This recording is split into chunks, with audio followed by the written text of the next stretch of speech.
Welcome, everybody, to episode 9 of the Golden Squeeze podcast. And boy, what a weekend it was. WrestleMania 40, night 2, absolutely delivered. I feel bad for the Indeed. people that had tickets to just night 1, because night 2, I think most people would agree, was the better of the two shows. And it started off with an absolute banger between Seth Rollins and Drew McIntyre. That's not to say that it didn't have its issues, but I enjoyed the match, other than the fact that finishers be damned is the best way of putting it, because the match started off, well, let me say this. The match started off with two amazing entrances. I'll start with that. Drew's Yes. entrance was awesome, and then Seth's might have been even better. It fit his personality so well. That was wonderful. What did you think of the entrances? Oh, they were great. And McIntyre's entrance was great. And it reminded me of, obviously not as big, but one of his entrances he had at one of the takeover shows, I think when he beat Bobby Roode for the NXT title. But I think that's the match he got hurt during, when the Undisputed Era debuted at the end and took him out. And, but it reminded me of like a better version of that one. So I really just not necessarily better, more production value to it. And yeah, I liked it. And then, good God, Seth's was just absolutely incredible. incredible. And then his outfit, incredible. The whole thing. They pulled out all the stops for night 2. And again, I'm not saying night 1 was bad, because it wasn't, but it seems like they put a little bit more money in the production quality of night 2, which is it's understandable. It's understandable. But going into the match, here are my notes. Seth clicked out of a Claymore. There was a pedigree that was kicked out of. There was a stomp that was kicked out of. There was a super kick where Drew McIntyre did not fall. There was a Glasgow kiss where Seth Rollins did not fall. There was another pedigree followed by a stomp that was kicked out of. There was a future shock that was kicked out of. There was another Claymore that was kicked out of. A stomp on the announce table, and then he got thrown into the ring, and he was already on his feet as if he was fine. Claymore, Seth then kicked out of a Claymore, and then there was another Claymore for a win. That is ridiculous.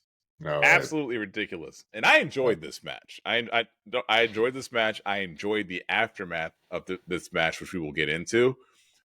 But that was just insane. It was absolutely insane, the way that they didn't protect anything. No, and it wasn't necessary. No. I mean, those guys are good enough and can put on a good enough match with other moves, and just I didn't think it was necessary to have all the finishers kick out of, and just the fact of the beating that they were talking about Rollins took the night before in the main event, and then to open this match and be able to kick out of all those, and then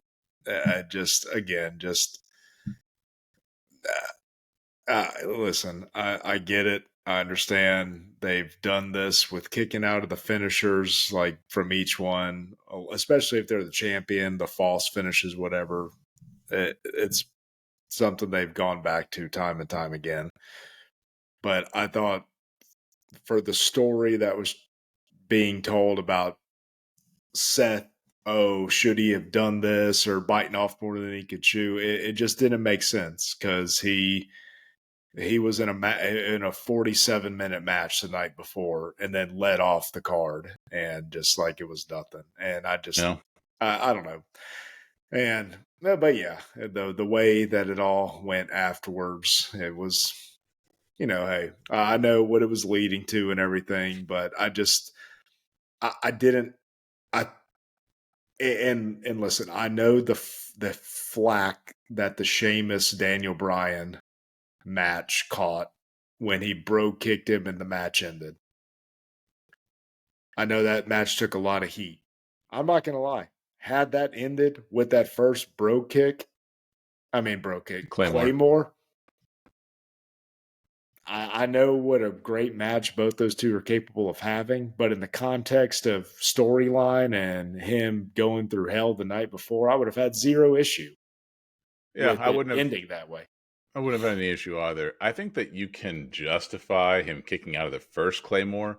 I guess an argument can be made that you do a finisher normally after you've worn down your opponent, and that's one of the reasons Yes. why it's a finisher is because they are worn down. So if you start the match with a finisher, you're not wearing him down as much. Just like if I were to go play WWE 2K24 and I do a any finisher on anyone to start the match, they're gonna be able to get up because they're not worn down. So I can justify him getting up from the first Claymore. But I can't from the second, third, fourth, or fifth. That's when I start saying, well, the first one's supposed to wear you down a little bit. Second one, he should be worn down. Third one, he should be Uh, dead. all So, right, I see your point with the first but one, that's just and the first one. but Again, yeah, I can only see the first one. After that, yeah. cannot see it. Cannot see it. Um, but that being said, I still enjoyed it. I still enjoyed the suspense of the first one after it got hit because it was surprising to me that a Claymore led off the match. I was surprised by that, so I did enjoy that. Mm. Um, and Seth Rollins, he's the MVP. I mean, he of the weekend from a workhorse standpoint. I mean, the guy was in the main event, and he led off the next night. Then he comes out in the main event, and then he comes back out and sells the crap out of that chair shot when Cody's getting the victory parade at the end, and he's still having to be held up by some of the other baby faces in the company. He just he was selfless this weekend, and for him to support Cody, and I'm putting storyline aside, he supported Cody to finish his story to the detriment of his own. And yes, I know everything's written that way, but he still had to do that. He still gave up his title in real life. I mean, he still doesn't have his title anymore. He still went out there and, you know, was a supporting character to so many different wrestlers over the weekend. And there's a lot of guys who would have done that. You think Shawn Michaels would have done that when he was at the height of his powers? No, he's not doing that. He's not selfless enough to have done that. He would have kicked and screamed and then forced them to change the ending. So kudos to Seth for everything he did this weekend. And then after the match, though, I think that was a perfect way to get Damian Priest to finally give up his briefcase, in my opinion. First of all, CM Punk, the fact that he was healthy enough to even do anything that he did, even though he didn't do much, but I mean, he wasn't wearing the brace and he was moving his arm without fear. I didn't see that necessarily coming. Maybe you did. I guess I probably should have, because whenever anyone's visibly wearing a brace in wrestling, that means that it's probably coming off for some reason. But uh, I thought the cash in was perfect. That's my personal opinion. I didn't. I saw it coming.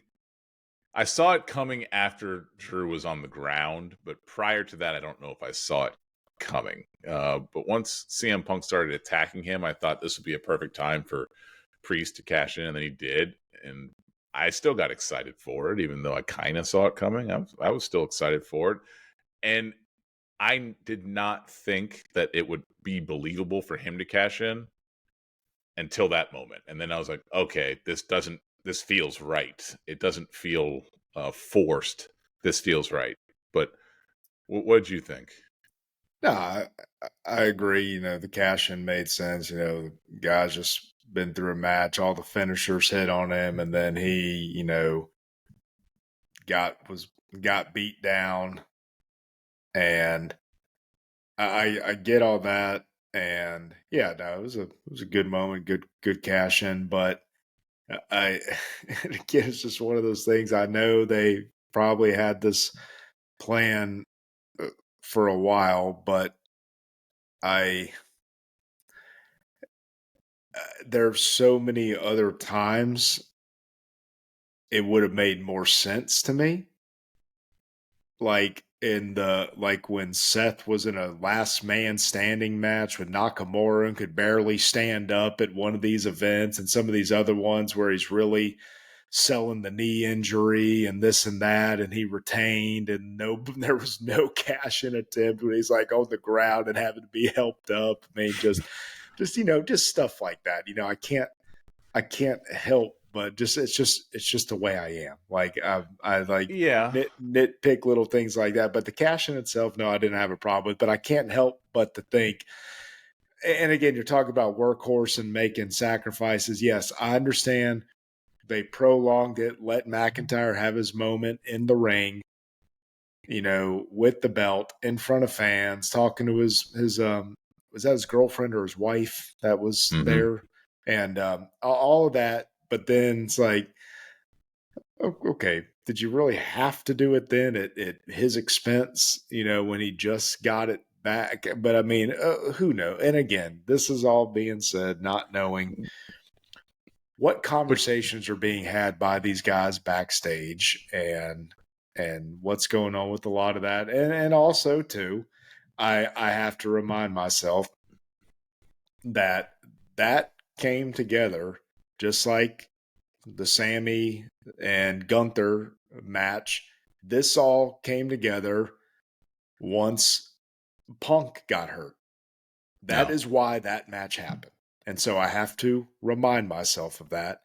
But probably the biggest reason I was shocked that that happened is because they just announced this weekend, I think, that they're having a clash at the castle in Scotland. And well, so I thought, oh, for sure, Drew's going in that as champion.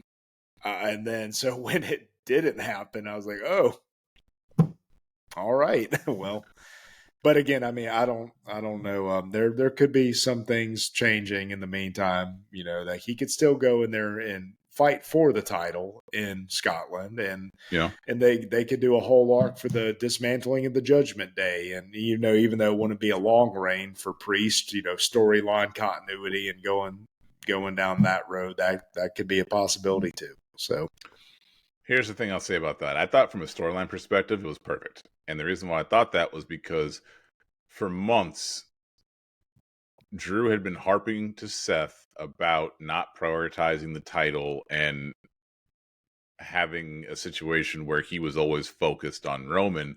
But at the same time, this whole time he was being hypocritical because he was always focused on CM Punk. He was always making CM Punk comments. So uh, he was no different than Seth in that he was more focused on CM Punk than he was oh with yeah, the title. oh, So I agree with that. then when he was more focused on CM Punk, that I think that was the perfect time because it shows the hypocrisy. It gets the title off of him and makes you realize that he was more preoccupied with something else than he was the title, just like Seth. And it's going to greatly further the storyline between CM Punk and Drew McIntyre, which is what they care more about. They care more about furthering that storyline than anything. And so you know, I thought that was perfect. Yes, from a Damian Priest standpoint, were there more logical times for him to cash in? Yes.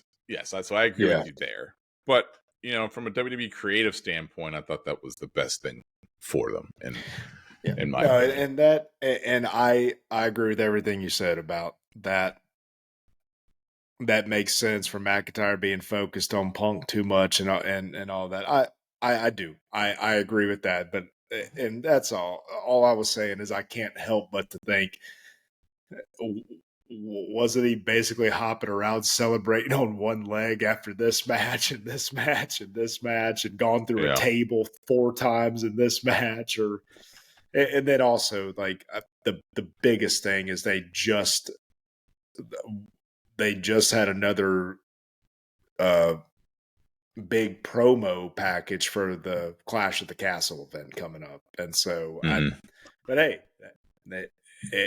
it worked. It did the old bait and switch, making me think, Yeah. and so, but it was fine. I progressing the storylines, Judgment Day. I'm still interested to see what happens with all that, and but yeah, at this point,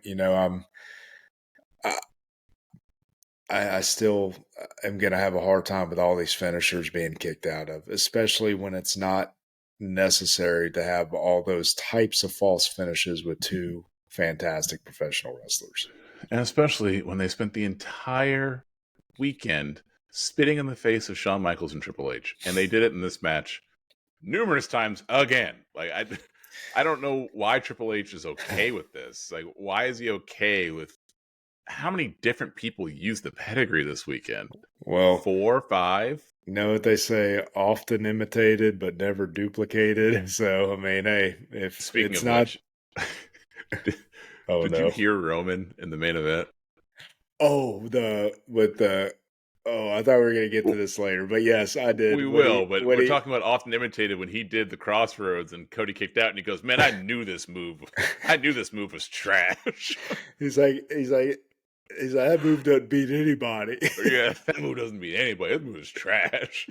I thought that was No, hilarious. no, that was good. But we'll talk more about that God, I'm later. gonna miss him. Yeah, so let's talk about the Pride versus Final Testament for, surprising to me, Paul Ellering's first WrestleMania Yeah, I match. heard that too. I That was like, that's crazy. Like, you're telling me the Legion of Doom with him never made it to a WrestleMania? That's, I mean, yeah, obviously I'm not going to go back and fact check the WWE, even though they probably are lying, but it's that was just surprising to me. So good for Paul Ellering to get on the main card. I'm proud of him. He's earned it. He deserved it. He's been in wrestling for 40 plus years. oh yeah. So good for him. Good for him. But um, this match, was there ever really any doubt who was going to win this? I mean, we knew the only doubt that I guess there was doubt because I took the Final Testament only because I thought that maybe the Street Profits might break up. I mean, Yes, that was the only reason why I thought that they might lose. But other than that, it was almost a guarantee that if they weren't going to break up. There's a guarantee that the Pride were going to win. I thought it But was. I thought it was a 50-50 because because both teams needed to win yeah, because they have. I mean, yes, I know that for the most part, the Final Testament's gotten the upper hand on most of the Smackdowns and stuff, but still, they both needed like that big win, and I know that Cross had like a post match like interview or something, trying to still imply that they could have some credibility going forward, and hopefully they will. He's a big guy who looks the part, and same with AOP. They look the part, and if booked properly, there's no reason why they couldn't run through. It'd be a major unstoppable faction if, and again, I know it's not off to a good start, but when you got guys that size who look like that, it would be believable if they bounce back. But yeah. who knows? We'll see what happens. But that was a good match, and of course, it's a and we all saw it coming when Bubba Ray was the guest referee, what was going to happen, and so that was good. And then luckily they had more tables under the ring because the one that broke. Oh man, that was the botch. That was a nice botch to watch. Just it just shows you a little bit about the tables and how Oh flimsy yeah. they are. That But when you have one a could, monster of a man and carrying cross getting put on it too, that's always a possibility. yeah, that's true. That's true. It was fun. I mean, there's not. I mean, there's not really many stakes or No, any real reason to care about this match unless you it was fun. like the people involved. But it was fun. A I hope couple I hope notes. Scarlett's okay. Yeah. About Montez Ford. He is unreal athletic. I mean, Yep. his frog splash is a sight to see. I don't know. Hmm. I think he has the best frog splash maybe ever. The height that he Me. gets, yeah, the height that he gets on his frog splash is amazing. He also did one of those, moves through the ropes to jump on people where he overshot it. And he And almost went he into the crowd. he almost went into the crowd and killed a fan. So I'm glad that everyone was okay. I actually don't know if they're okay. They panned away. For all I know, he killed a child, Yeah. but he overshot it because whoever it was that he did it on, I can't remember, didn't catch him. It looked like if he had caught him clean, he wouldn't have gone that far. But I don't know. He got up. That He got up and child out. didn't want that smoke. No, he did not. He did not. But it was a good match. I mean, no, Yep. it was a fun match. Yeah. I'm not gonna call it a good match. It was a fun match. It served its purpose. Yep. I liked it. We got the nostalgia. I mean, night 2, it brought back people, and we'll get into that later, which night 1 didn't do. So, getting to see Bubba Ray, it was fun. He clearly had some sort of skin replacement or was doing blackface or something, because why was he so dark? Why was Bubba Ray's skin so dark? I don't understand. It was almost like that, well, we can't get Devon here too, so we're just gonna darken this man's skin so we keep you guessing as to which one he is. Like, what was going on? It was You know they the have tanning beds, Josh, right? I guess so, but he was doing the anti Sammy Sosa. Who's tanning in Philly? Like, what are we doing here? And Winter. I don't remember it. I'm gonna have to go back now and see Yeah, because when I saw him, it go back was and it. watch. I think it was just the lighting. It might have been. I don't know, but yeah, it's fun to see. But moving on to the next match, probably billed as having the most hatred in between any two individuals on the card. It was LA Knight versus AJ Styles, and Great match. it was a great match. And you know what made it great? Yes, I do. Finishers not being kicked out of. That's what made it great. Dude, That's not the only reason. That's not the only thing nah, that made it great, but I that liked was it a a big lot part more of than it. I saw a lot of other outlets did. I thought it was What were the other um outlets saying? What was wrong with that match? I saw it getting B pluses and B's. Like Okay, I Bleacher thought at you meant like it was getting C's or something. I was like, no, no, okay, no. okay, I'm giving okay, it an A plus. I'm giving it okay. an A Oh yeah, plus. Nobody was giving it an A plus. yeah. Uh, but I thought it was a great match. I mean, I Hmm. thought that it was what you would expect from AJ Styles, and I thought that it was uh, LA Knight playing up to the competition that he was in the ring with. So I thought it was good. I thought it was hard hitting. I thought that it was uh, well mapped out. I thought that not having finishers kicked out of was great. And, I always thought LA Knight was going to win, and he did. So that's good. But I enjoyed this a lot. Was it the best match on night 2? Mm-mm. No. I was going that way for a while I would have until given it to it until the main event happened, and the main event was over.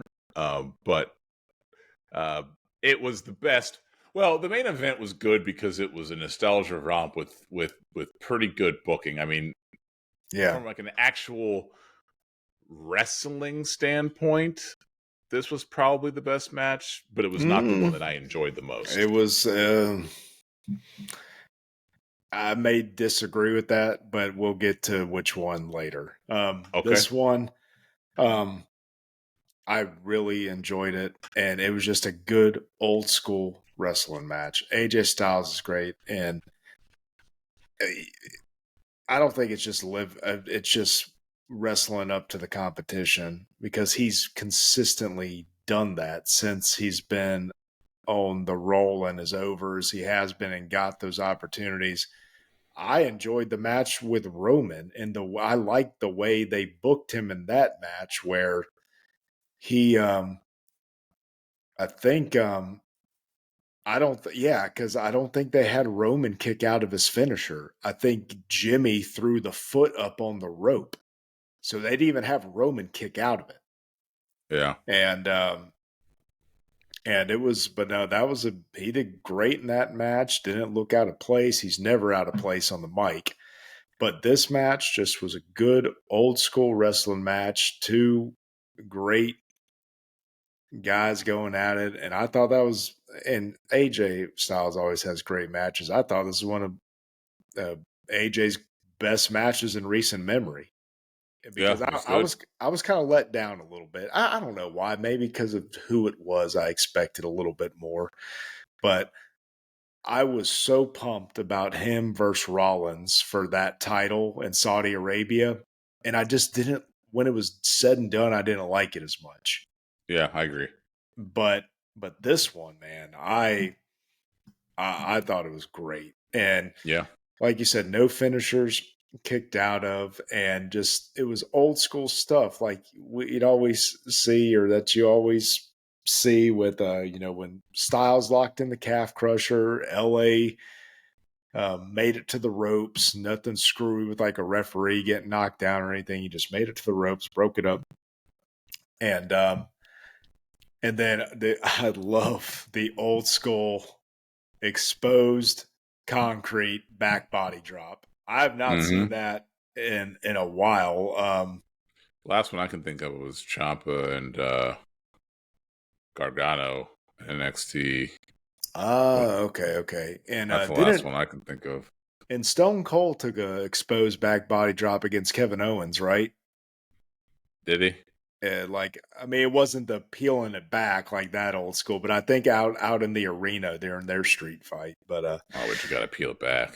oh yeah, You gotta peel that bad I mean, boy I think it back. was already there was nothing to unless there was an extra layer of concrete there, Yeah. but no, just and it was one finisher, and it was a good setup for it, and no, it was good. It was very very good, Yeah, very good. it was.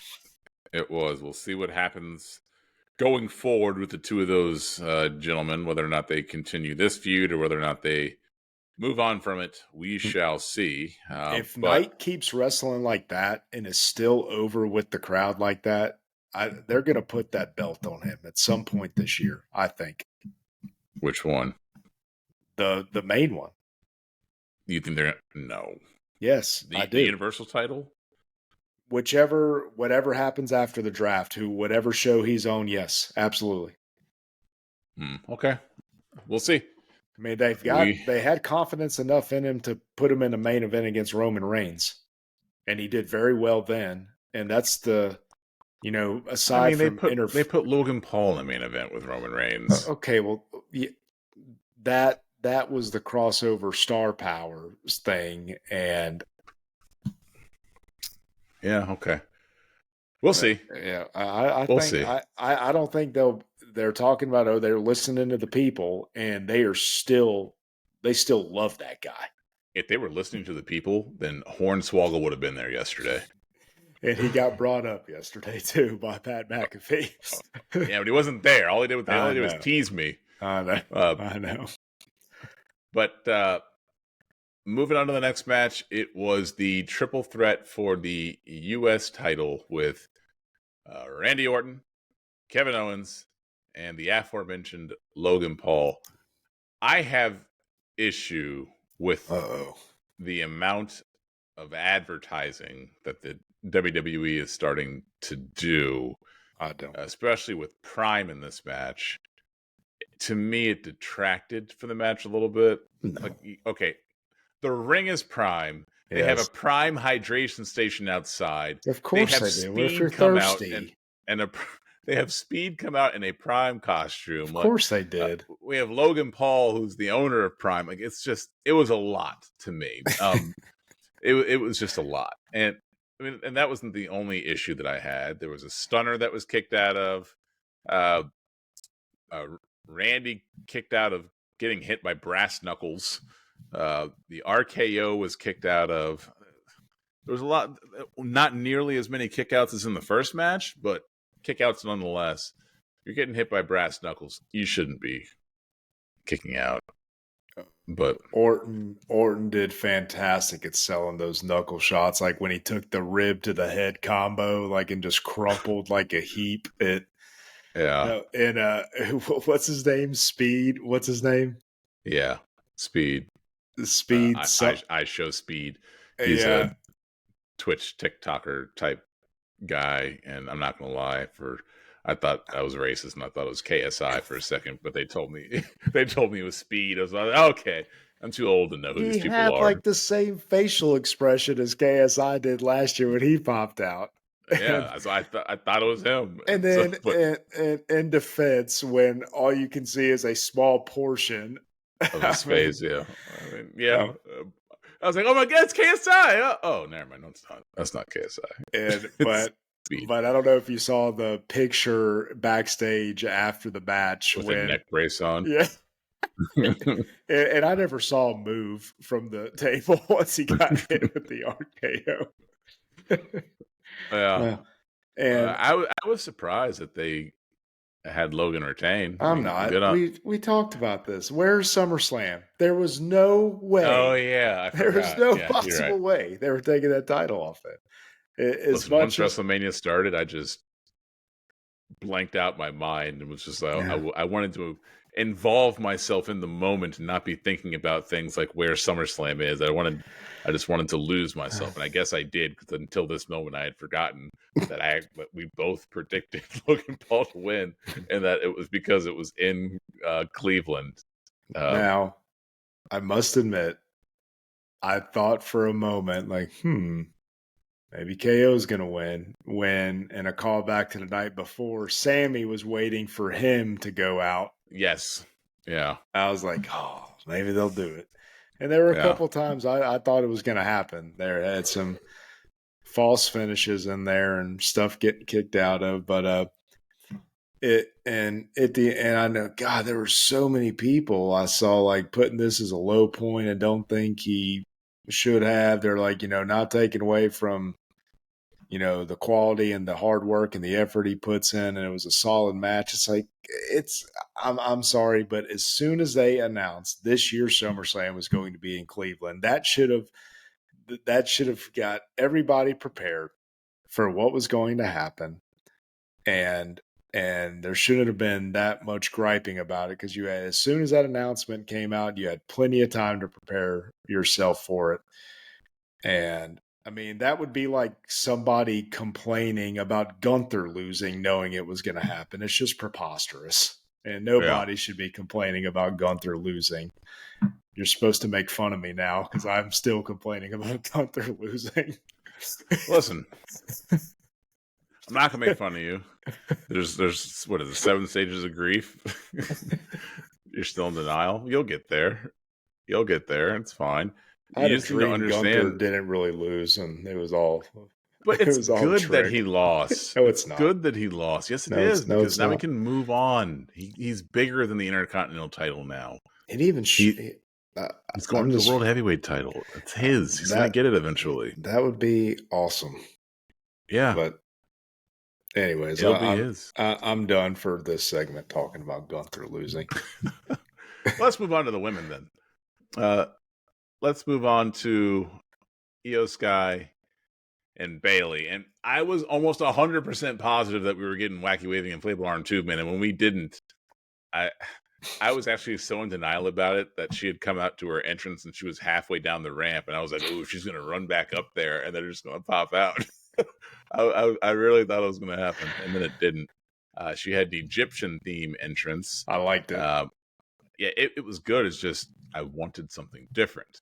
So it is what it is. But, Bailey is so talented in the ring and her in-ring storytelling and her wrestling. She's such a good wrestler. Like we've talked about, I think previously, you can tell by the way she moves and the way that she acts and the way that she wrestles and the way she talks that she's just a fan of professional wrestling, which a lot of people aren't. It's like they always say there's a lot of basketball players in the NBA who don't like basketball, or Anthony Rendon saying this is just a job to him and this is not his priority. Like a lot of these people just view this as a job and they just happen to be good at it. Bailey's good at it, and you can tell she loves it, and she exudes just confidence in the ring, and she did a great job, and so did Io. She did a great job too. That little counter she had, I didn't know exactly what I was seeing, of the, what's it called, the rose plant. Yeah. Yeah, her counter of that, where she did like a little flip and land on her feet. I thought that was pretty cool. I thought that was a nice move. I thought that Bailey not. How did she win? How did Bailey win? Rose plant. Rosebud. Okay, Yeah, she her ended up not winning on the Bailey to the Bailey to belly, I think, was the best thing for that now. match. Now, did Io kick out of a Bailey to belly, or did Bailey try to transition from that into a rose plant, and that's where the counter happened? I think that I don't think she kicked out of it only because I know she hit I it. yeah, I don't think she kicked out of it because I would have. I tried to put in my notes every finisher that was kicked out of on the card. I'm trying. I mean, No, she did because it is in my notes. She did kick out of a Bailey to belly. but it was just one, right? Yes, just one. Just one. It's actually my very first note, so I don't know why I didn't see that there. Probably because my glasses are over there. But my very first note is Io kicked out of the Bailey to belly. And the crowd was loving Bailey to the point where it had to be distracting. They were singing almost the entire match, akin to the way they used to sing for when she was in NXT for the entire match. It was good. The crowd was a really good crowd on night 2, so they did a good job. They did their part. But I thought this was a good wrestling match, not just a good women's match, but a good wrestling match as a whole. This may have been my favorite match. Was it? Okay. And I think I liked it a little bit better than LA and AJ. Yeah, that rivalry, they did it was a second, anything to Cody, and Roman and Rock was secondary. But that they had a decent build up to it, and but this long brewing, the storytelling and everything, and the betrayal and everything,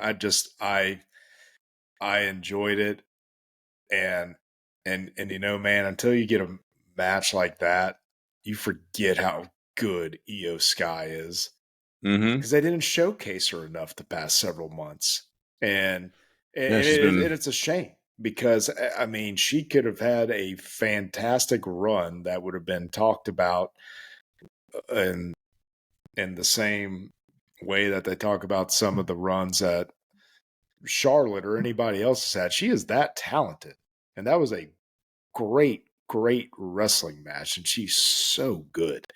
And it's just a shame, because you see something like that, a match like that, and it's like, God, if they only would have shown that more often. But now she doesn't have the title anymore, and Yeah. it's a shame. But I mean, what a great asset. I hope they don't let her slip away at some point. I have no idea what her contract situation is, but from a just wrestling standpoint, and the fact that there was a title on the line too, and just a whole build up to it, yeah, man, I think that may have been my favorite wrestling match. Okay. Good. I And mean, I thought that no was great. And interference, and I can listen. I don't like it, but I can handle a false finish with a finisher, especially that finisher. yeah. But no, I liked it. I loved that match. I truly did. I thought that was a fantastic match. I don't blame you for loving that match. It was a good match. I think that it got the right results. We'll see. Oh yeah. Oh, we'll see if Bailey is a fighting champion. I would assume she would be. I think the ring would have been stormed had Bailey not won that match. Yeah. Well, especially the way the crowd reacted for the entire 20 minutes of the match, screaming the entire time, chanting her name and singing. It might have been a riot if she had lost. And if they had security as capable as Carmelo Hayes is in the build-up to the Trick Williams match, they wouldn't have stood a snowflake's chance in hell of stopping them.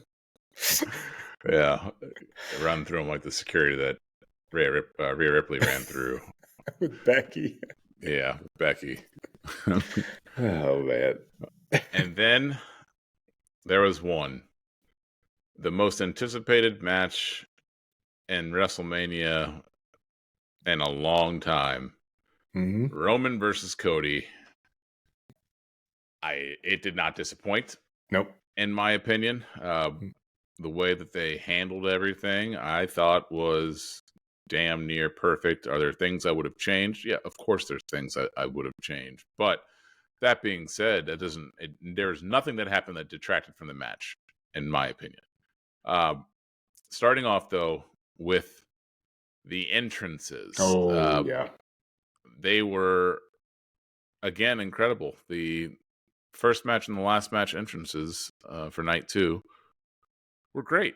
Were great. Cody's entrance, just the prelude to his normal theme song, his mask that he was Hmm. wearing, his gorgeous wife being up there with him, whispering to him, go out there and finish your story. Cody looked emotional from the get go, and then his normal music hits, and he comes out and he gets the huge whoa every single time it came out. The crowd was loving it. They gave him all the time that he needed to soak in the moment once he got down to the ring. And then Roman's entrance starts, and he's got the kids orchestra, That and was iconic. yeah, That was maybe one of my favorite entrances of all time. and they let him come out during that part of it while the kids are doing the beginning portion of things. And I thought that they were going to wait until his actual music dropped to let him come out, but they let him come out then, which I thought was awesome. I thought that was an amazing touch. And then he comes out, his abs are looking good again. He's all oiled up. He's looking $1,000,000. Did they even play his regular theme, or was it just the orchestra the whole time and the I kids? couldn't tell because they got so much noise and they were so loud I that I don't. couldn't even tell that they were actually even doing it live right there because it was just so loud and it was so resounding and so powerful that I almost thought it was pre-recorded and they were like just out there like pretending to do stuff. But I I couldn't even tell because they were so good at what they were doing that I couldn't tell if that was his music or not. What I can say is that they were singing and they were playing instruments the entire time, Yeah. but I can't tell if both was happening, if his real music was playing while they were doing a live performance. That is what I could not tell, but what I can tell you is I loved it, Hmm. and Oh, me too. That was I awesome. loved it just as much the second time that I watched the match. I thought that it was awesome, well played, and it rivaled his entrance last year, which was also awesome when they With had classical music playing the oh yeah. beginning. And um, they went all out for his last. I'm gonna go ahead and say he's not going to main event 41. Um, Yeah, you will. you think so? Yes. Well, okay, never mind. Unless he's fighting The Rock, I don't think he main No, events. and that's going to happen. Yeah, okay. He's going to fight Rock. Well, they've done a great job with his entrances and making them feel special without going too crazy over the top. So um, I love that portion of things, and it sounds like you agree and you loved Oh the yeah. entrances too. Um, and then the match started. Well, one thing I specifically remember thinking that is the quickest I've seen Roman get to the ring in a long time. Didn't the ramp seem shorter today than it did yesterday? Is that just me? I, Or I, shorter night to the night one? It seemed like they didn't have to walk as far. I don't. I didn't really. I noticed overall that I think. I mean, compared to past manias, I think the ramp was a lot shorter, in my opinion. Mm-hmm. And Yeah. Okay.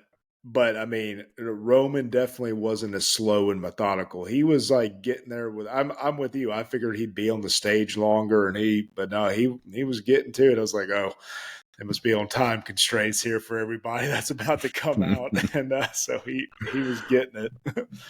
Well, they clearly weren't because everything that happened after which we'll get into in a second. Everything that happened after Cody won, that's the one Yeah. gripe I had, but we'll talk about that later.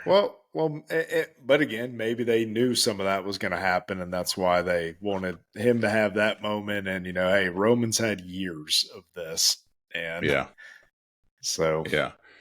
So then the match started, and it started off slow, like you would expect any Roman Reigns match to start. So if you thought it was going to start off fast paced and high octane, then you've never seen a Roman Reigns match. Um, but man, it might have started off slow, but that doesn't mean that it was bad pacing. There's a difference between the two. I thought that it was paced very well. I thought that the way that Roman was acting, he was acting, cocky and conniving, and was belittling Cody. And we talked about it earlier when he when he said uh, when he talked about his finishing move. after Roman hit it, Yeah, after Roman hit it when he kicked out, I knew that move was trash. That's not even a good move. Who would even do that move? I I thought that was heel work 101 when he said that move was trash. That's one of the funniest things I've ever heard a wrestler say in a ring, in my opinion. oh, and he's had several of those over his title reign. Like when I can't remember, they were in England or where they were at, but he was like, listen, he's like, this has to be the biggest bunch of idiots I've ever heard in my life. Where they were like chanting. I can't remember if it was in like Canada with Sami Zayn or if it was England. I can't remember where they were, but and then when he looked at Sammy when they were overseas, and he's like, they should have never taken you in. Yeah, Just, his one-liners, or even when he goes, my little brother Seth Rollins, and the crowd didn't react, and he goes, exactly, no pop.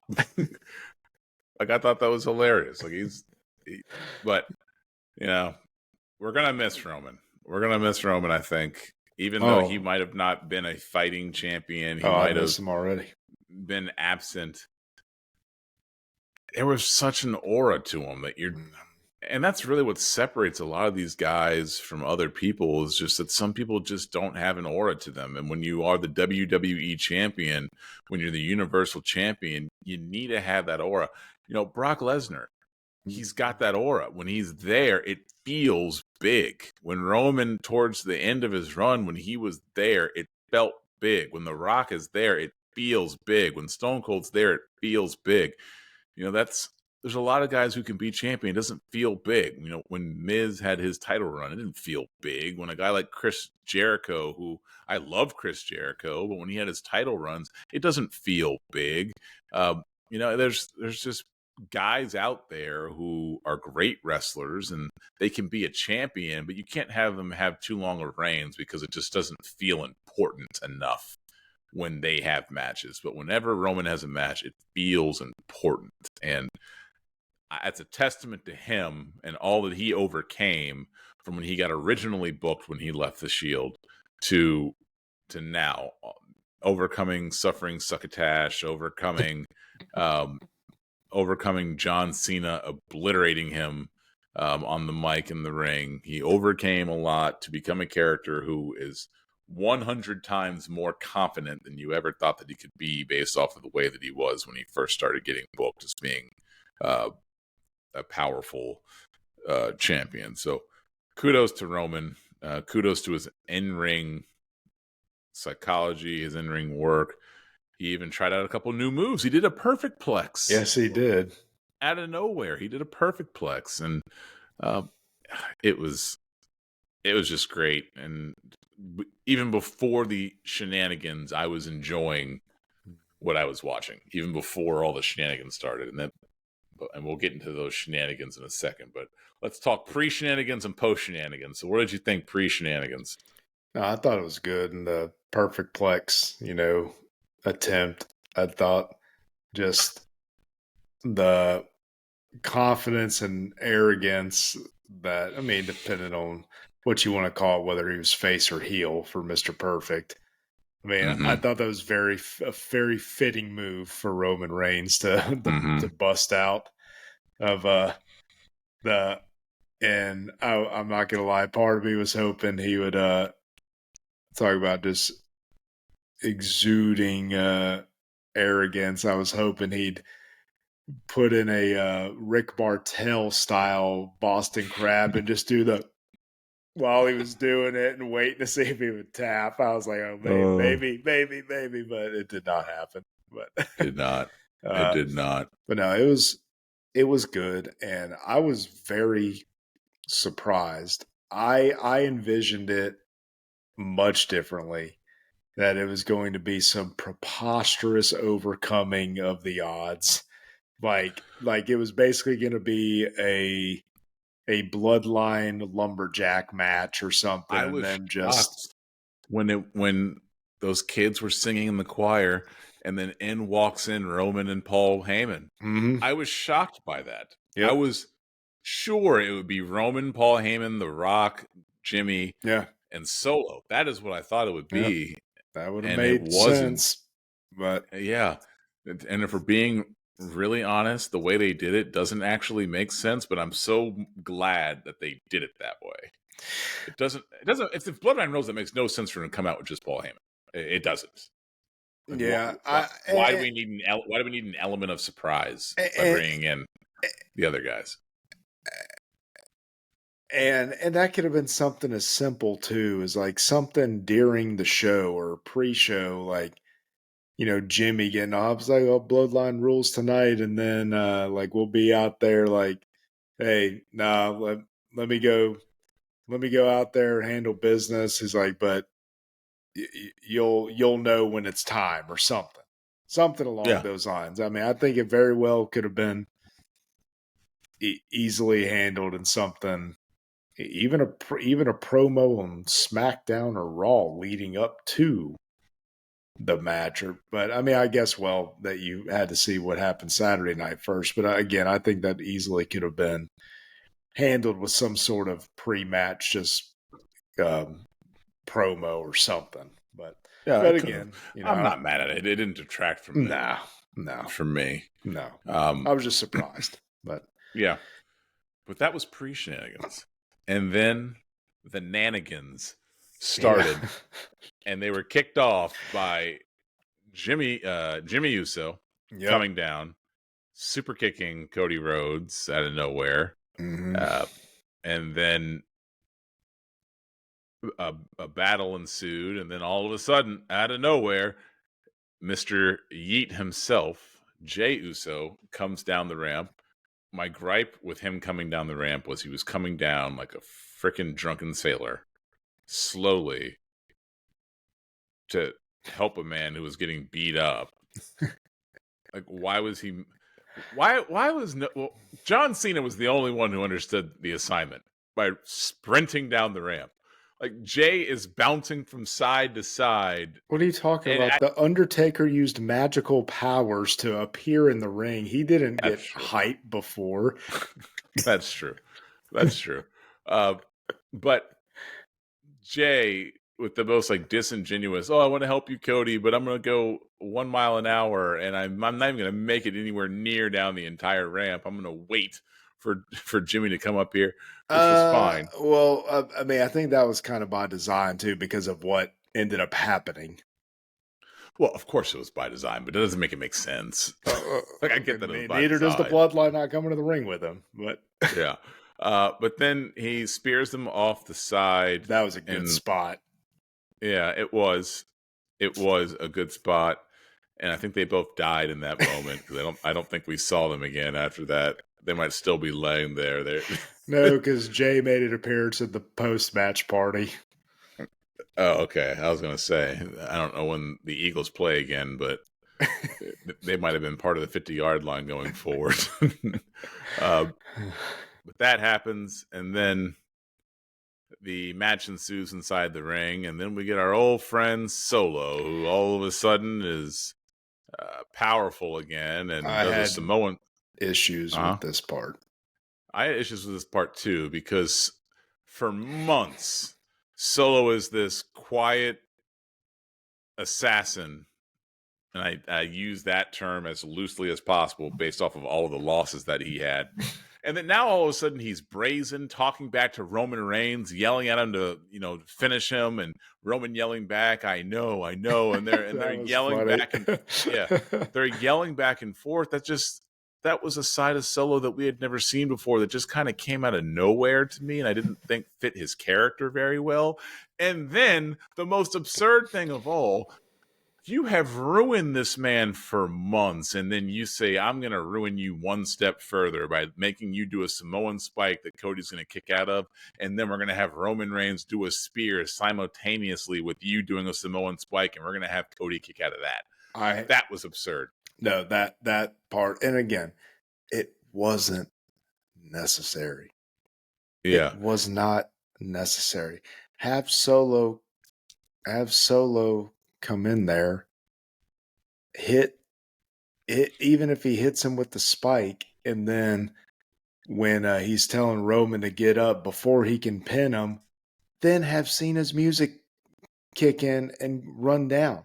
It was just not necessary. Just the kicking out of all the finishers. I mean, but he did, and did Roman? I know he like took out Solo first, but didn't he? But he hit the first AA to Reigns, right? And then went out of the ring and AA Solo through the table. Yes. Okay. Wait. No. Did he AA Solo twice? I feel like he did something and then Solo went out of the ring. I can't remember. I thought it was just the I once. think he AA'd Solo. He did something to Solo. He would have had to have, because Solo was in the ring. So he does something to Solo. I thought it was an AA. Maybe it was something else. Then he AA's Roman Reigns, and he goes outside the ring, clears off the table abruptly, AA's Solo through the table. Yes. And he gets, and then The Rock comes out. Yes. Or then Seth Rollins comes out. No. Rock came out. And all right, so then The Rock comes out. I gotta keep track of all the nanigans. Gotta keep track of it. And there's a tense stare down, and then Cena hit the "You can't see me," and Rock promptly planted him with a rock bottom. Yeah, it was a good rock bottom. Oh yeah. And then Cena, because Cena like he can. And the belt came off. Oh yeah. And then the belt came off, and then he says something to Mama Rhodes. He looks over at Mama Rhodes after he takes the belt off and says something. And then he's about to hit someone with the belt, and then the Shield music comes on. And when the crowd was like, or when Cole was like, oh, it can't be, I thought for a second it was Dean Ambrose. Yes, I did. Yeah. I was like, Tony, they backed the Brinks truck up to Tony Khan's house for this appearance, and could you imagine? Dude, that would have been well, dude. In one of the like pre-video packages, they were showing Cody with the Young Bucks and Kenny Omega in several of the things, but yeah, dude, I was I thought for a second there that Dean Ambrose was gonna come out, but then I was kind of surprised how this one went, because he came out, they were all looking, and Roman saw him first and hit him with the Superman punch and dispatched him, and then was that when the gong hit? Yes, because he got hit, so then The Rock was still there, and then the gong hit, and the hair on my arms stood up to the ceiling, and then the lights came on, and the Undertaker laid him with a choke slam, which I'm surprised by. And he hit Brock. Remember when he showed up to cost Brock the title against Seth, and he hit the growl. And then he was just gone. And just like that, he was gone. Yes. I'm just surprised he didn't do a tombstone. Because since when Did a choke slam become a debilitating move? When the Undertaker does it. Never. When the Undertaker does it. do do we think Undertaker's ever won a match at the choke slam? Because I can't remember one. Probably. I wouldn't rule that out. I wouldn't rule it out, but more likely than not, he's using the choke slam to pave the way for his tombstone. And I'm just surprised that he killed a man, apparently, because John Cena's right next to the Usos right now in the ring after that choke slam. Uh, actually, I guess he was at Raw today, but I'm just a little surprised he didn't do a tombstone. I mean, that's what he's known for. But then he Or was gone. in the or if, because he came out as, American Badass character essentially. He came out as retired Yeah. father Yeah. wearing a sweatshirt Yeah. and or a hoodie Yeah. and like jeans. Well, It was an interesting look. yeah. Well, I'm thinking he. Not an What interesting look. You look fine, but just with for that him. with that said, maybe if not the tombstone, the last ride Mm-hmm. hit Yeah. hit that. But no, I liked it. I liked it. I just thought it was hilarious how he disappeared, but the Mama Rhodes belt was still in the ring in the Yeah. chair. Oh my gosh! And then I guess he, wherever the Undertaker, whatever dimension he banished him to, I guess The Rock dispatched of Undertaker in that dimension and was able to make it back for the end of the match because he was out there with Yeah. Roman after the match ended. and um and then this was storytelling gold. Storytelling in its finest form. When Roman picked up that chair and could have beat the hell out of Cody, but he saw Seth trying to get up, and in a callback to the Shield, he whacked him in the back with that chair. And then when he tried to hit the spear on Cody, and Cody caught him with the kick to the face, and then 3 crossroads later, and the way that he struggled to pick him up for the third one, dude, that was beautiful. It And was perfect. yeah, and Paul Heyman saying no. I gotta admit, I was very disappointed with some of the lack of some of the usual Paul Heyman faces and stuff in this match. But again, there's got to be some footage of his face when the Undertaker came out. I would like to see that. Yeah. Yeah. One of the things I got to do is ask my son, who didn't watch it live because I wasn't going to let him stay up on a school night to watch that.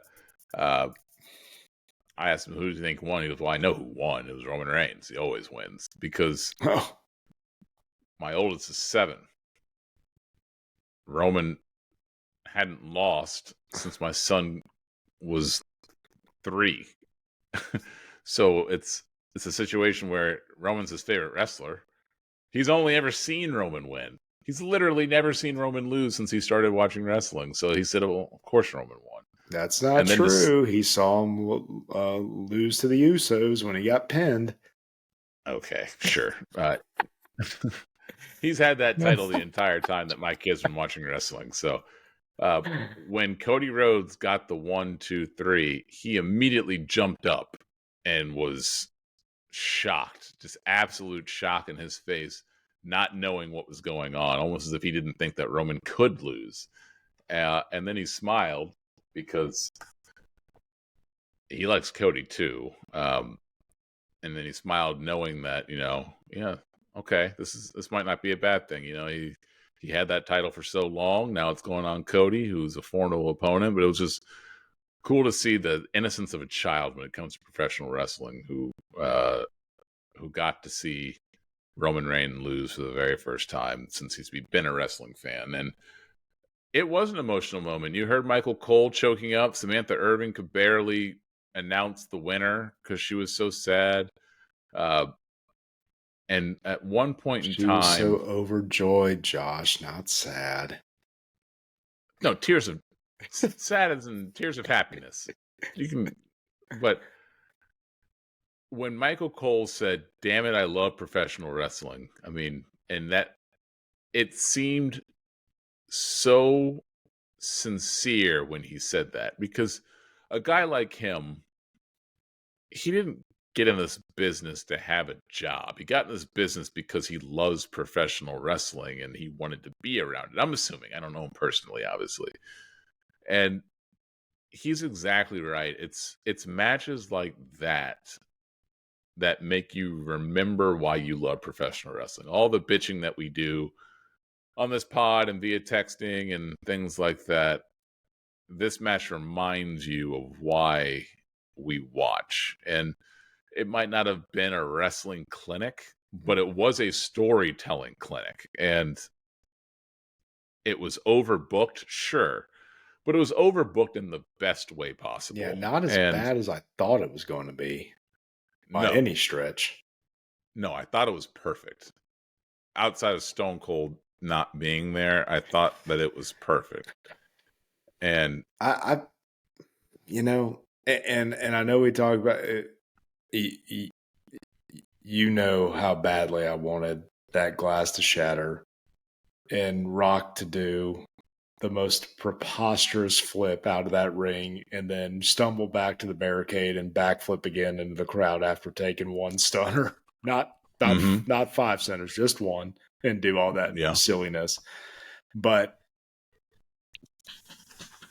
and we talked about this beforehand.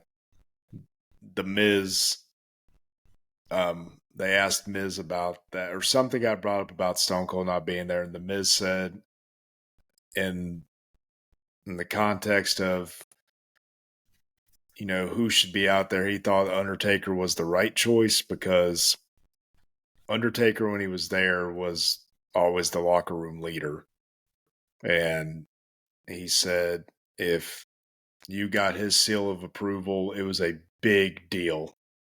And the fact that he was out there, he came and participated in that to help the next generation, or I mean, Cody's been there a while, but you know what I mean. The next to jumpstart the next era.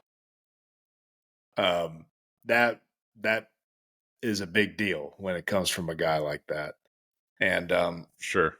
and also too, I remember them talking to The Rock, and you know, and I forgot about this, and I don't know if me and you have talked about this before. But The Rock said, like, I think it was an episode of Monday Night Raw where they were going over the match beforehand, and The Rock saw where he was going to lose. I mean, he was going to beat Undertaker, and he approached him because, you know, Undertaker was still one of the main guys at the time and everything, and I mean, Rock was coming up too, but he was like, "Hey, it's got me going over tonight. Like, you cool with that? You know, I don't care, man. You know, I'll eat the pin." And he's like, and he said, Undertaker looked at him and said, "No, this is your time now." And so I think that, you know, just that and just the whole locker room leader and the seal of approval from him and everything, as great as it would have been for Stone Cold, but just, you know, the fact that Taker did that for Rock, and now Taker is doing it for a generation after that for Cody, to, you know, eliminating Rock, and just, you know, good, again, continuity from real life stuff. And and I think eventually we're going to get that Stone Cold Rock interaction. Rock's here to stay. There's plenty of time for that. But there's not Okay. any time to rewind and eliminate that travesty of Gunther losing. But there is time Oh, to. what if he just showed up and he just had it? He just had the title. Like, what are you talking about? I never lost the title. Oh, that was a fantastic. Ladies and gentlemen, if y'all didn't know, Josh does voiceovers for Austrian films. It sounded just like Gunther Spot there. on. Spot Oh man. on. Anyways, but I thought, So, circling back, I thought after I had time to realize Stone Cold wasn't coming out, it was great, man. It was. yes, it was why we love professional wrestling. Indeed. Damn it, I love professional wrestling. Oh yeah. Great line. Yeah. And I said in the beginning that there was something I wanted to talk about that I did not like. Matt, this is after the match was over. Cody's celebrating. Cool. It happens. Baby faces come down. You remember when Bret Hart won and the entire locker room came down? Yes. The entire locker room came down, though. They brought down like 4 people. The ring, I think you got to go all or nothing with that. The ring looked very empty with the few people that they did bring down. Why is LA Knight there? Ones that were in there that I noticed were ones that had fallen victim. Well, CM Punk notwithstanding, had fallen victim to bloodline shenanigans. Why wasn't Paul there? Why wasn't Logan Paul there then? Because he's a heel. So, and yes, is he? Yes, and I know, and I know that kind of an odd time to announce this deal when he's going into a match at Mania weekend as a heel champion, but they announced the partnership with Cody Rhodes and Prime prior to. I thought that was odd. Yeah, and it's like that couldn't wait a day. Yeah, and then they have them. Well, no, from a marketing perspective, with the belts. From a marketing perspective, he would want to do that now. Yeah, no, it can't wait a day because he's about to win a championship, and you want that marketing because that was done before the match. WWE should have made it wait a day, but if I'm Logan Paul, I want it before. Like WWE shouldn't have let that happen, but if I'm Logan Paul, I want that before. Prime's not going to get any bigger from a day, and from that, if he waits a day and they both pose with the belts. That's why he has a lot of money. Yes, I know. I was just surprised. Yes, and I know. Yeah, I'm surprised. I know Triple H allowed that. I know kayfabe's dead. I fully understand that, but still, that was kind of odd. But no, I think I was the 6 people that were in the ring. Yeah. I wanted more people or no people, I guess was my problem. It really, to me, it was not a good visual. The amount of empty space that was in that ring. And then like Sami Zayn's lifting him up on his shoulders. Like, I mean, I know that you had an issue with, I know that you had that big issue with the bloodline and the whole Usi situation, but like, what were your interactions with Cody really? Like, you can be happy that Roman lost, but at the same time, it's like you didn't really have any interactions with Cody. Yeah, he did. So why are you? What interactions did he have with Cody that warranted him hoisting Cody up on his shoulders? I mean, they had that a year ago, and again, they're hey, kudos to them for continuity. They, prior to the Sammy Roman match in Canada, they had that segment on Raw where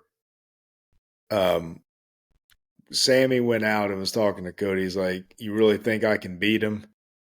And they were talking. He's like, "No, I don't think you can. I know you can, and and I hope you do because me and you will put on a hell of a match at WrestleMania." But he like gave him the pep talk, and even though it was a potential opponent, he was encouraging him, and that was all fine. 10 words a year ago, I guess that warrants him coming in the ring. Yes, it does. It absolutely does. It does. Okay. But I think what they were going for is baby faces who had fallen victim to bloodline shenanigans. I guess I just wish they had gone with baby faces and had more baby faces in the ring. It just seemed a little empty to me, which made it seem a little weird. Just my 2 cents. Yeah. Other than that, I thought the last hour and 10 minutes was flawless. So good on WWE for putting on a main event where the booking, while it might have been a little wild, it made sense. All Yes. the moves they made. Were there finishers that were kicked out of? Yes. Oh, yes. Um, What's the count in that one? I think I was so wrapped up in that match, I did not get a count on it. I was so invested. I just have basic notes about some of the reactions to the people. But, Michael Cole, he should be appreciated for his commentary. You could tell that that was a big moment for him. Samantha Irvin, it was a big moment for her. And then the entire wrestling community, we should all put up our ones and acknowledge him, because I don't know if we'll get an opportunity to acknowledge him ever again. Oh, we Where are will. they going to go? Where are they going? What do you mean? Where are they going with this? Well, you saw there's. Is he sick? I think he's fine. He addressed Did you that. see the post? He addressed it and said that he's still taking chemo pills. Yeah. He takes a chemo through a pill, which I didn't know was a thing. Yes. I did not know that till it's been several years ago now, but yeah, I didn't realize that either, that you could do that. Yeah. But Yeah. So he's still doing that. I don't think we see Roman for a while. I think that and I he's think going they to take a should. vacation. And I don't think ever again. I don't want ever again him to be booked regularly. Ever. Oh, he's not going to, because he's never going to work a full schedule again. I don't want him to. I like this aura they've created, and I think he's going to get another reign at some point, which he should. But I don't think it should be as long. But I think he's going to get another one. But they've got plenty in the pipeline. There's another family member who was part of another wrestling company who apparently has officially signed with WWE, and in fact, it went from whispers to like confirming, to the point where he had like an independent show scheduled that they canceled the appearance because he's signed to WWE. But it's a bloodline family member who's supposed to be like a monster. So Okay. I think they'll definitely, yeah, they'll definitely be able to kind of progress this going forward with, like, some sort of power struggle or something going on, and just kind of, I think, I think they'll do it in the same mold that they did when Shawn Michaels went out hurt, and then Triple H took over, brought in the New Age Outlaws and X-Pac. I think we're about to see the 2024 version of that. Okay, so he's gonna get Gargano and Ciampa DX to. I was like, what? Okay, yeah. Oh man. I mean, we'll see. We'll see. I trust Triple H with my life, and I think that he's going to make the right decision that's best for the company. Yeah. So Good Mania. good on him. Yeah. It'll be fun. Yes, great Mania. I was happy. I was happy with the ending. And contrary to what a lot of people think, no, I don't think last year was the right time. The way they booked that was way too obvious, and I think would have quickly turned the fans against Cody. I think the fact that and again, me and you have talked about this a few times. If they wanted, they could have properly booked. If they would have booked, just have tweaked a few things, it would have been the right time last year. Mm-hmm. But when he tore the pec, and when he won Hell in a Cell with a torn pec, and he left, and they had the perfect opportunity to not make mention of him, not do any of that, and have him as a surprise entrance in the Rumble and go in that way. But instead, they announced it like a month out. Yeah. And then when he came in 30, it's one of those you like to be surprised a little bit most of the time. Mm-hmm. I guarantee that reaction is a lot different if Cody is not announced. Oh, of course. But then it's They're just trying to sell tickets, though. but it seemed forced too. It just seemed too. Now, granted, I know they've spent the last year. Oh, finish the story. This finish the story. I know, but just last year just kind of seemed like okay. This almost seems a little too soon. You know, he was back. He had the one feud with Rollins before he got hurt. And then, like, now, you know, he's been gone all this time. And yeah, I know he was at the pinnacle of popularity at that time because of fighting with the torn pec and, kudos to him for that and put on a great show. But I don't care what anybody says. I think they made the right call by waiting and having I it agree. now. I mean, He wasn't ready last year. regardless of what you think about the following the subsequent feuds, the feud with Brock Lesnar and all that, I think, hey, and it worked out, and I'm looking forward to that the show coming out on Wednesday about how this particular main event came to be and them calling the audible and all that. They're going into detail and they're doing a show about it, and it comes out Wednesday, I believe. Okay, So I did not know that. yeah, I don't know how I missed that. yeah, they So were I'll definitely check that out. yeah they were talking about it because from what it sounds like, apparently they were going to go with Rock and Reigns, Mm-hmm. but then they called the audible because of the fan reaction. So Yeah. well, again, Well, we'll another see. thing I was wrong about. I think I said I thought this was probably the plan from the start to turn Rock heel and do it from that angle, but apparently that was not the plan. Yeah. So, Okay. and are we not going to talk about the Rock's outfit last night? Those flared pants and the boots like he was in the Beatles. It's par for the course. It was a great. Oh my god, dude, that was It was a amazing. great outfit. I was like, I what are think those I pants? think Mama Rhodes loved the outfit too. I love the outfit. Everyone loved the outfit. It's a good outfit. Oh, did you see the post, like the post show interview with Cody at the podium?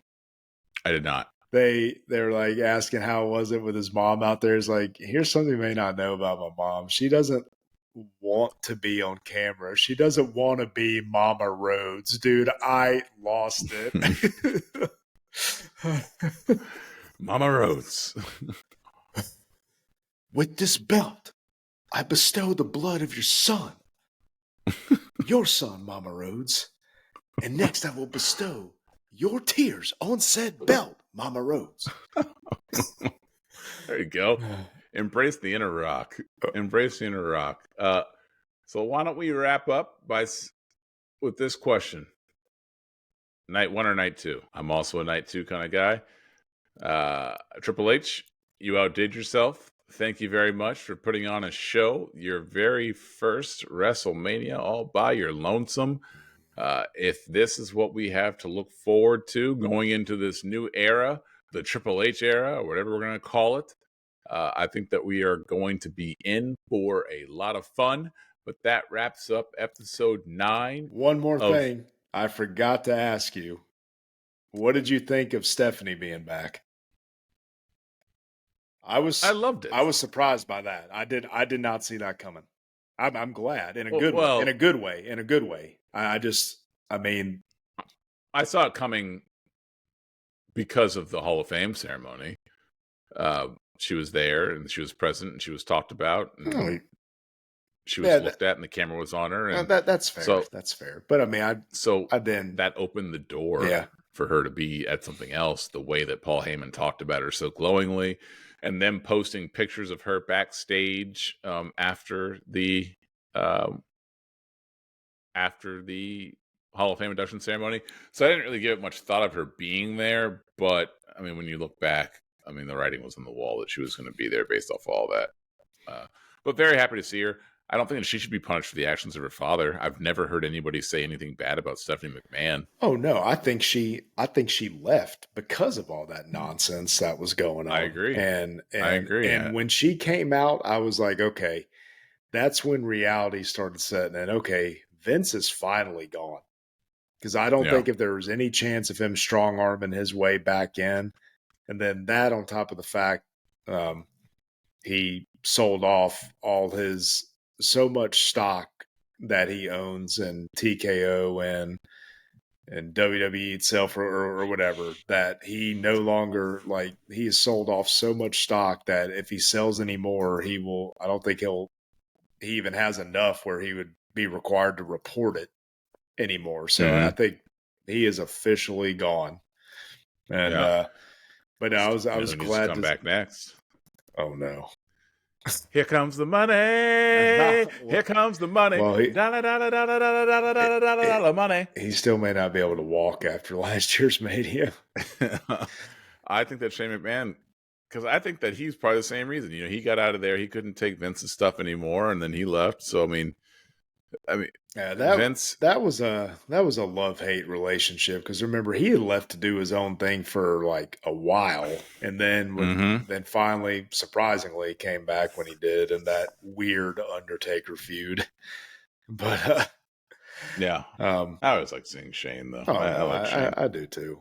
He's fun. He's a nut. I'm just He's a wondering lunatic. if they're gonna do like they have with Rock to elevate Cody, if they'll try to do the same with Stephanie to elevate another Oh, up and coming female. Not that they have to, not that they need to. And I know that Triple H is probably going to be playing the face to the Rock's heel from the backstage power struggle side of things, but I love the Stephanie character as a heel. hmm. So Have we heard anything about whether or not that was a one-off or whether or not we'll be seeing her more? Because there was nothing that they did that led me to believe that it was going to be anything more than a one-off. I no, thought there that. was some comment made about she's back where she belongs or something. I can't. There was something that specifically made me think she was going to be around, Okay. but I Well, can't I hope she remember is. who. I can't. It may have been Triple H who said that, Yeah, but I love Stephanie. So, yeah. I think it's better when she's around. I think that she is one of the better. I mean, just like her father, she's one of the better heels Mhm. that the WWE's ever had. I'd argue she might even be the best female heel they've ever had. Just the way that she handles herself and she knows the business. So I'd love to have her around in any capacity possible. Even just seeing her face gives us kind of a warmth of the wrestling fans, because we love Stephanie. The wrestling community loves Stephanie McMahon, and um, so let's keep her around. Let's keep her around. But Indeed. what we're not going to keep around is this podcast for today. So if you enjoyed what you heard, go ahead and hit the bell icon, like and subscribe, and we will see you in episode 10. Oh.